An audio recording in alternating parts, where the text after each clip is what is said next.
ಆ, ವಿಜಯಲಕ್ಷ್ಮಿ ಮೇಡಮ್ ಅವ್ರಿಗೆ ಒಬ್ಬ ಮೈದನ್ ಥರ ನಿಂತ್ಕೊಂಡಿದ್ದೀರ, ಅತ್ತಿಗೆ ಅಂತ ಕರೀತಾರೆ ನೀವು ಪ್ರೀತಿಯಿಂದ. ವಿನೀಶ್ ಅವರು ಅಪ್ಪನಿಗಿಂತ ಮುಗಿಲೆತ್ತರಕ್ಕೆ ಬೆಳೆದಿದ್ದಾರೆ, ಇನ್ನೂ ಸ್ವಲ್ಪ ಹೈಟಾಗೇ ಬೆಳೆದಿದ್ದಾರೆ. ಈಗ ಇನ್ನೂ ಸ್ಕೂಲು ಕಾಲೇಜ್ಗೆ ಹೋಗ್ತಾ ಇರ್ತಕ್ಕಂಥ ಹುಡುಗನ ಮನಸ್ಸಲ್ಲಿ ಅದನ್ನೆಲ್ಲ ಡೈಜೆಸ್ಟ್ ಮಾಡ್ಕೊಳ್ಳೋಕೆ ಆಗದೇ ಇರ್ತಕ್ಕಂಥದ್ದು ದಿನಗಳು, ಕ್ಷಣಗಳು ಇವೆಲ್ಲನೂ. ಸೊ ಆ ಹುಡುಗ ಎಷ್ಟು ಮೆಚ್ಯೂರ್ಡಾಗಿ ಅದನ್ನು ಇಲ್ಲ ಸರ್, ಅದು ನೋಡೋಕೆ ಹಂಗೆ ಅನಿಸುತ್ತೆ. ವಿನೀಶ್ ಪಾಪ ನೋಡೋಕೆ ಹಂಗೆ ಅನಿಸುತ್ತೆ, ಬಟ್ ಟೂ ಮೆಚ್ಯೂರ್, ತುಂಬ ಮೆಚ್ಯೂರಿಟಿ ಇದೆ ಹುಡುಗನಿಗೆ.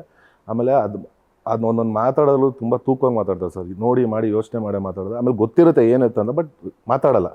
ಎಲ್ಲಿ ಏನು ಮಾತಾಡಬೇಕೋ ಅದೇ ಬಟ್ ನನಗೆ ಮೊನ್ನೆ ಒಂಚೂರು ಬೇಜಾರಾಯ್ತು ಅಷ್ಟು. ಮೊನ್ನೆ ಈ ಬರ್ಡೇ ಕರ್ಕೊಂಡೋಗಲ್ಲ, ಲೈಕ್ ಇಬ್ಬರು ಮುಂದೆನೇ ಇದ್ದಾರೆ.